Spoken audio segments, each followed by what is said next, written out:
Hi everyone, welcome to my YouTube channel. So आज हम इस वीडियो में +2 बायोलॉजी का चैप्टर 6 करेंगे, जो कि है मॉलिक्यूलर बेसिस ऑफ इनहेरिटेंस। इसका पार्ट 1 अभी हम इस वीडियो में डिस्कस करेंगे। So let's start with the first question. Exons and introns are part of. तो एक्सॉन्स क्या होते हैं? एक्सॉन होते हैं part of gene sequence that are expressed in the protein. Okay, जो पार्ट एक्सप्रेस होता है उसको हम एक्सॉन बोलते हैं, and the part of gene sequence that is not express that is the intron. So they are present in the DNA. Option A जो है अभी यहाँ पे क्या है? करेक्ट है। जब आरएनए स्प्लाइसिंग होती है उस टाइम पे जो इंट्रॉन्स हैं, ठीक है, आरएनए स्प्लाइसिंग होती है तो इंट्रॉन जो है वो रिमूव हो जाते हैं, इसलिए जो मैच्योर मैसेंजर आरएनए होता है उसमें जो इंट्रॉन्स होते हैं वो क्या होते हैं? एब्सेंट होते हैं। सिर्फ एक्सॉन्स ही उसमें जो है वो प्रेजेंट होते हैं। Question number second is eukaryotes have. So option A है 1 प्रमोटर, 2 नो प्रमोटर या मैनी प्रमोटर्स। तो प्रमोटर्स, सबसे पहले तो प्रमोटर्स क्या होते हैं? प्रमोटर जीन्स वो होते हैं जो क्या करते हैं? मार्क करते हैं site eight which the transcription of messenger RNA start. जहाँ पे ट्रांसक्रिप्शन जो है वो स्टार्ट होगी उस साइट को जो है वो क्या करते हैं? ये मार्क करते हैं प्रमोटर्स जो होते हैं। ठीक है, तो अब जो यूकैरियोट्स होते हैं, यूकैरियोट्स में जो है वो बहुत सारे प्रमोटर्स होते हैं। ठीक है, many eukaryotes have promoters have a sequence card. उसको हम जो है वो क्या बोलते हैं? टाटा बॉक्स भी बोलते हैं। ठीक है, उसमें बहुत सारे जो है वो सीक्वेंस होते हैं। ओके, तो ऑप्शन डी जो है वो यहाँ पे क्या होगा? करेक्ट होगा। मैनी प्रमोटर्स इन जीन स्ट्रक्चर, जिसको टाटा बॉक्स भी बोलते हैं यूकैरियोट्स में।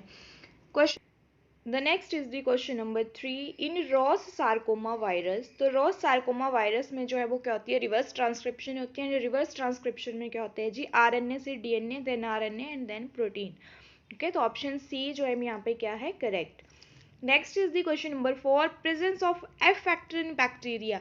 तो ये जो एफ फैक्टर होता है इसको जो है वो हम और क्या बोलते हैं? एफ फैक्टर जो इंडिकेट करता है that indicate male as well as donor. ठीक है, जो एफ फैक्टर होगा वो मेल या तो डोनर को इंडिकेट करता है। ठीक है, that means F factor encode gene for sexual पिलाई। ठीक है, और अगर एफ नेगेटिव होगा दैट डोनेट फॉर फीमेल और रेसिपिएंट। ठीक है, फीमेल होगा या रेसिपिएंट उसको जो है वो डोनेट करेगा, लेकिन एफ फैक्टर जो है वो मेल या तो डोनर को जो है वो डोनेट करता है। So it indicates it is male. Option A जो है वो क्या होगा? करेक्ट होगा। The next question is the viral gene express bye. तो यहाँ पे आपको दो तरह के साइकिल दिए गए, लिटिक प्रोसेस एंड लाइसोजेनिक। तो सबसे पहले तो ये देख लेते हैं लिटिक साइकिल या लाइसोजेनिक साइकिल जो है वो क्या होता है। तो जो आपका लिटिक साइकिल है इसमें क्या होता है? सबसे पहले जो है वो वायरस जो है वो पेनिट्रेट करता है होस्ट सेल को। ठीक है, penetration of host cell. Then जो न्यूक्लिक एसिड सिंथेसिस करता है होस्ट सेल में ही। ठीक है, न्यूक्लिक एसिड की सिंथेसिस करता है, उसके बाद जो कहते हैं lysis of host cell, that is the lytic process. जो लाइसोजेनिक प्रोसेस होती है उसमें क्या होता है? Fusion of nucleic acid. ठीक है, fusion of nucleic acid of virus with the host cell. ठीक है, न्यूक्लिक एसिड का फ्यूजन होता है किसके साथ? होस्ट सेल के साथ। बैक्टीरियोफेज का जो फ्यूजन है, ठीक है, फ्यूजन ऑफ न्यूक्लिक एसिड और bacteriophage with the host cell, इसमें जो है वो लिटिक साइकिल में क्या होता है? फ्यूजन नहीं होता है। ठीक है, इसमें सिर्फ वो पेनिट्रेट करता है होस्ट सेल के, उसके बाद अपना न्यूक्लिक एसिड उसको जो है वो क्या करता है? मल्टीप्लाई करता है, सिंथेसिस करता है उसकी, उसके बाद लिसिस ऑफ होस्ट सेल। लेकिन जो लाइसोजेनिक सेल लाइसोजेनिक साइकिल होता है उसमें फ्यूजन होता है। ठीक है, fusion of nucleic acid of the bacteriophage with the host cell. ठीक है, सो यहाँ पर क्या है? The viral gene express by. तो ये जो है वो किसके थ्रू एक्सप्रेस होता है? Option C, both A and B. The next question is the which of the following is not a carcinogen. तो काफी कॉमन सा क्वेश्चन है, कौन सा इनमें से जो है वो कैंसर कॉज नहीं करता है? सो स्टार्च जो है वो कैंसर कॉज नहीं करती है, option D. Next, according to operation concept regulator genes form. ठीक है, ऑपरेशन यानी कि जो ओपरॉन मॉडल था, ठीक है, उसमें रेगुलेटर जीन जो है वो क्या बनाते हैं? तो जो रेगुलेटर जीन्स हैं वो रिप्रेसर। ऑप्शन ए जो है वो यहाँ पे क्या होगा? करेक्ट होगा। ठीक है, रिप्रेसर बनाते हैं जो रेगुलेटर जीन्स होंगे। The next question is the question number 8, को रिप्रेसर इज ए। तो को रिप्रेसर क्या है? को रिप्रेसर जो है वो, को repressor is a transcriptional regulator, ठीक है, ट्रांसक्रिप्शनल रेगुलेटर है जो कि इंडिपेंडेंटली जो है वो कैपेबल है डीएनए बाइंडिंग के लिए, ठीक है। अब जो प्रोकैरियोट्स होते हैं, ठीक है, जो प्रोकैरियोट्स होते हैं उनमें जो है वो ये को रिप्रेसर जो है वो क्या चीज होती है? इज ए स्मॉल मॉलिक्यूल, ठीक है, स्मॉल मॉलिक्यूल यानी कि मेटाबोलाइट, ठीक है, स्मॉल मॉलिक्यूल को हम क्या बोलते हैं? मेटाबोलाइट। और जो यूकैरियोट्स होते हैं, यूकैरियोट्स में जो है वो को रिप्रेसर क्या होता है? यूकैरियोट्स में जो को रिप्रेसर है वो एक प्रोटीन होती है, ठीक है। तो हमसे यहाँ पे को रिप्रेसर यहाँ पे पूछा गया कि वो क्या होता है, ठीक है, तो ये नहीं पूछा प्रोकैरियोट्स में या यूकैरियोट्स में। तो अगर प्रोकैरियोट्स में होगा तो वो मेटाबोलाइट होगा, ठीक है, और यूकैरियोट्स में जो होती है वो प्रोटीन होती है, लेकिन फिर भी हम इसको जो ऑप्शन बी लेकर चलेंगे, ठीक है, मेटाबोलाइट यानी कि स्मॉल मॉलिक्यूल होता है किसमें जी? प्रोकैरियोट्स में। Next question is the reverse transcription was discovered by. तो रिवर्स ट्रांसक्रिप्शन जो है वो किसने जो है वो डिस्कवर करी थी? तो रिवर्स ट्रांसक्रिप्शन आपकी जो है वो हॉबर्ट टैमिन ने जो है वो डिस्कवर करी थी, ऑप्शन डी, इन 1970, ठीक है, 1970 में जो है वो हॉबर्ट टैमिन ने जो है वो इसको डिस्कवर किया था। Next is the in the operon concept the regulator gene regulate chemical reaction in the cell by. ठीक है, तो इसका जो क्या सही आंसर है? Inhibiting transcription of messenger RNA, ठीक है, ऑप्शन ए जो है वो क्या होगा यहाँ पर जी? करेक्ट होगा।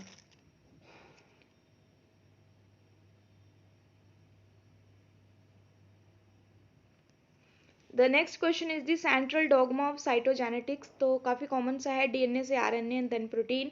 तो ऑप्शन बी जो है यहाँ पे क्या है? करेक्ट है। Next question is according to an E coli operon concept the operator gene combine with. जो ई कोलाई का ऑपरेरॉन कॉन्सेप्ट है उसमें ऑपरेटर जीन जो है वो किसके साथ कंबाइन करते हैं, ठीक है, तो ऑपरेटर जीन जो है वो आपके रेगुलेटर जीन्स के साथ कंबाइन करते हैं to switch off structural gene transcription, ठीक है, तो ऑप्शन सी जो है वो यहाँ पे क्या होगा? करेक्ट होगा। The next is the provirus differ from prophage with regard to. तो प्रोफेज में क्या होता है? Prophage is a viral genome that infect bacteria, ठीक है, that infect bacterial cell and integrate with in the bacterial cell. लेकिन जो provirus होता है, प्रोवायरस क्या होता है? That is also a viral genome which integrate into the eukaryotic genome, ठीक है, जो कहाँ पर इंटीग्रेट करता है? आपका होस्ट डीएनए में, यानी कि यूकैरियोटिक जीनोम में। तो ऑप्शन सी जो है यहाँ पे क्या होगा? राइट होगा। The next is which virus has a rod shaped structure. तो टीएमबी टोबैको मोज़ाइक वायरस की जो है वो रॉड शेप्ड स्ट्रक्चर होती है। Next tryptophan operon is. तो जो ट्रिप्टोफैन ओपेरॉन मॉडल है वो क्या है? आपका एक रिप्रेसिबल सिस्टम है, ऑप्शन है। इसमें क्या होता है? जो ओपेरॉन होता है वो यूजली क्या रहता है? स्विच ऑन ही रहता है, so the transcription occur normally to synthesize enzymes, ठीक है, यूजली जो होता है ये ऑन ही रहता है, ठीक है। दो तरह के आपकी बुक में जो है वो मेंशन किए गए हैं, lac operon model and tryptophan operon model, ठीक है। तो ट्रिप्टोफैन वाला जो है वो क्या है? आपका रिप्रेसिबल सिस्टम है। The next question is the which virus has a double standard RNA. कौन से वायरस में जो है वो आपका डबल स्टैंडर्ड आरएनए है? तो आपका जो रियो वायरस है उसमें जो वो आपका क्या होता है? रियो वायरस में आपका क्या होता है? डबल स्टैंडर्ड आरएनए होता है, ठीक है। बाकी में भी देख लेते हैं क्या होता है। सेकेंड वाले में जो होता है वो आपका सिंगल स्टैंडर्ड डीएनए होता है, ठीक है, क्योंकि क्वेश्चन आपको किसी में से भी आ सकता है। T2 फेज में जो है वो आपका डबल स्टैंडर्ड डीएनए होता है इसमें। And the last one is tobacco mosaic virus, इसमें जो है वो आपका सिंगल स्टैंडर्ड आरएनए होता है, ठीक है। तो क्वेश्चन आपको इन चारों में से किसी में से भी आ सकता है। The next is the in lysogenic cycle the virus is. तो लाइसोजेनिक साइकिल में वायरस कैसा होता है? Temperate, option B. Next is in bacteria exchange of genetic material between two different cells is brought by the process of. तो simple सी straight forward सी line है, तो तीनों में ही जो है वो जेनेटिक मटेरियल क्या होता है? एक्सचेंज होता है, ठीक है। तो ऑप्शन आपका कौन सा आ जाएगा जी? ऑप्शन डी जो है वो क्या होगा? करेक्ट होगा। The next phage host represent. Phage host जो है वो क्या रिप्रेजेंट करता है? Virion protein coat, option A. The next is regulated unit of genetic material is called the. तो रेगुलेटेड यूनिट को हम क्या बोलते हैं? Operon, option C. The next is the question number 21, a retrovirus is a. तो retrovirus आपका क्या है? HIV, ठीक है, ऑप्शन बी करेक्ट है। The next बैक्टीरियोफेजेज are. बैक्टीरियोफेज क्या है आपका? Virus infected bacteria, option C. The next is the question number 23, 3. Viroid differ from viruses in naked RNA molecule. Option C. Next, retrovirus are implicated as a cause of cancer in human because they carry for a reverse transcriptase. Option A. The next question is the a bacteriophage contain. Bacteriophage में क्या होता है जी, आपका DNA होता है. Option B. The next operator gene for lac operin is turned on when lactose molecule binds to. lactose molecule जब किसके साथ bind करता है, आपका repressor protein के साथ. Option B. The next, free martin is an example of. free martin आपका जो है वो option A hormonal control of sex का एग्जाम्पल है. The next is the AIDS is A. तो AIDS क्या है आपका, deficiency disease है, acquired immunodeficiency syndrome. Option D.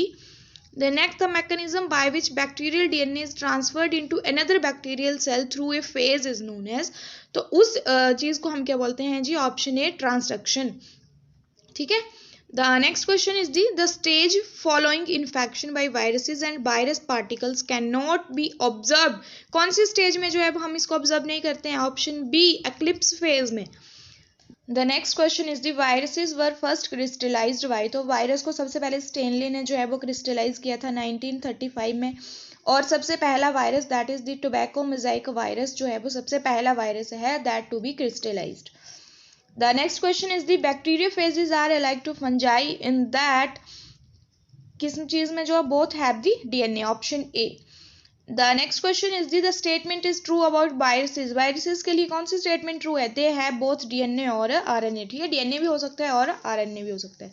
The next is the question number 34. lac operon concept in E. coli was proposed in 1961 by. तो lac operon concept जो है वो किसने propose किया था जी, जैकोब एंड मोनाद ने. Option B. काफी इंपॉर्टेंट सा क्वेश्चन है ये, जैकोब और मोनाद ने जो है वो किया था.